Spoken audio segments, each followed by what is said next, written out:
ফাসলুকু, আল্লাহ বলবেন ধর, শিকল বন্দি কর। ওই দেখা যায় জাহান্নাম করছে যে গড়গড়, ঠিক কি না?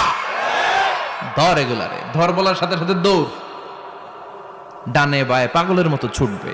ছুটে জান্নাতীদের পিছনে যেরকম লুকাতে চাইবে, নিজেকে আড়াল করতে চাইবে, দুনিয়া এরকম বুক দেখায় হাঁটতো রাস্তায়, আর বলতো আমার এলাকা, আমার দাপট, আমি যা কমু তাই হবে।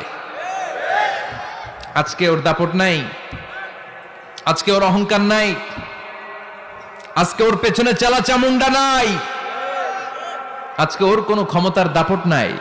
ক্ষমতা একজনের, তিনি কে? আজকে যে দুনিয়ার মুমিন বান্দাদেরকে দুনিয়াতে অত্যাচার করেছে, মৌলবাদ বলে গাল দিয়েছে, কাঠমোল্লা বলে বলে গাল দিত, এই কাঠমোল্লার পিছনে যে মাথাটা লুকাতে চাইবে, ওই নামাজের পিছনে যে বাঁচতে চাইবে, জান্নাতীদের সাথে মিশে যেতে চাই